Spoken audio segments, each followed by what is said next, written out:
আগামী 15 দিনের মধ্যে সরকার যারা কি কার্যকর পদক্ষেপ নিয়েছে আমরা সেটার আপডেট দেখতে চাই। অন্যথায় কারো চেয়ার থাকবে না, এইখানে আর দাঁড়াবো না। ডক্টর মোহাম্মদ ইউনূসের জন্য কারাগারে রুম প্রস্তুত করা হয়েছিল। যেই লঙ্কায় যায় সেই রাবণ হয়। জনগণ যদি প্রতিকার না পায় তাহলে কিন্তু জনগণ আইন নিজের হাতে তুলে নেবে।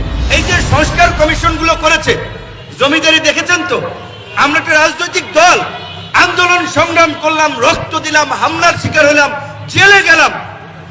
যেখানে ইন্টারেকশনাল মূলক ডায়লগ করবে, সভা সেমিনার বক্তৃতা দেবে, আমার কেন এই সংস্কার পক্ষে মত, সেটার তার একটা কাউন্টার যুক্তি থাকবে, আলাপ আলোচনার মধ্যে দিয়ে তারা একটা প্রস্তাবনা করবে। ওই আপনাদেরকে যেমন বলছে, রাজনৈতিক দলগুলোকে বলছে লিখিত প্রস্তাব পাঠাইন, মানে একটা রাষ্ট্র সংস্কার করবে।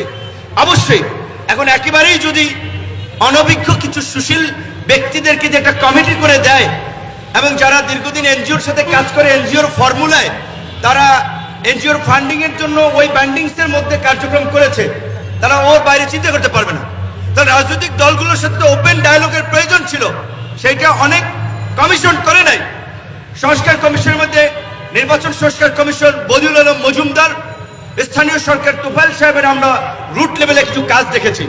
তো এইরকম ভাবে এখন এই চেয়ারম্যান, যেখানে বিনিয়োগকারীরা তাদের সাথে কিভাবে আস্থা ফেরানো যায়, শেয়ার বাজারকে জাগিয়ে তোলা যায়, সেখানে ওপেন ডায়ালগ না করে, মত বিনিময় না করে চিঠি দিয়ে যান, জমিদার হয়ে গেছেন তারা। এটা আসলে এই জাতির দুর্ভাগ্য যে যারই চেয়ারে বসান, ক্ষমতায় বসান, জমিদার হয়ে যায়। অন্যের কথা শোনার তাদের আর আগ্রহ থাকে না। আমরা পরিষ্কারভাবে বলতে চাই, আগামী 15 দিনের মধ্যে এই ক্ষতিগ্রস্ত বিনিয়োগকারীদের বিষয়ে সরকার, সিকিউরিটি এক্সচেঞ্জ কমিশন কিংবা আরো যে সমস্ত প্রতিষ্ঠান রয়েছে তারা কি কার্যকর পদক্ষেপ নিয়েছে আমরা সেটার আপডেট দেখতে চাই। অন্যথায় কারো চেয়ার থাকবে না, এইখানে আর দাঁড়াবো না। 15 দিনের মধ্যে আমরা কার্যকর পদক্ষেপ দেখতে চাই। এবং আমি আবার বলছি, আমি ডিটেইলস ইনফরমেশন নিতে পারি নাই, কিন্তু চেয়ারম্যানের বিরুদ্ধে যদি অভিযোগ থাকে, অর্থ উপদেষ্টাকে বলবো অবশ্যই সেই চেয়ারম্যানকে সরিয়ে দিতে হবে। একই সাথে অন্যান্য প্রতিষ্ঠানেও যে সমস্ত ফ্যাসিস্টের সহযোগীরা এখনো বসে আছে, তাদের বিরুদ্ধে যদি আপনারা ব্যবস্থা না নেন, তাহলে ওই ছাত্র জনতা, নাগরিকরা টেনে হিসেবে নামাবে। সেটাকে যদি আপনারা মব জাস্টিস বলেন, মব বলেন, কিচ্ছু করার নাই। কারণ আইন যদি আইনের গতিতে না চলে, জনগণ যদি প্রতিকার না পায়, তাহলে কিন্তু জনগণ আইন নিজের হাতে তুলে নেবে। তবে সর্বশেষে একটা অনুরোধ করে আমার বক্তব্য শেষ করব, সেটি হচ্ছে পৃথিবীর বিভিন্ন দেশে একটা বিপ্লবের পরে, প্রতি বিপ্লব, এই জন্য অভ্যুত্থান কিংবা পরিবর্তনের পরে নানান ধরনের অস্থিরতা তৈরি হয়, নানান ধরনের বেস্টেড গ্রুপ মার্কেটে নেমে বিভিন্ন ধরনের অস্থিরতা তৈরি করে।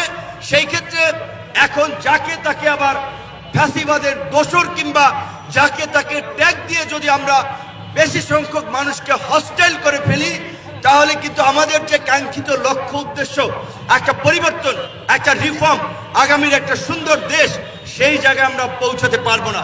কাজে আমাদের মত পথের ভিন্নতা থাকা সত্ত্বেও দেশের বৃহত্তর স্বার্থে আমাদের মৌলিক বিষয়গুলোতে একমত হয়ে আগামীর পথ চলতে হবে, কাজ করতে হবে। সবাইকে ধন্যবাদ।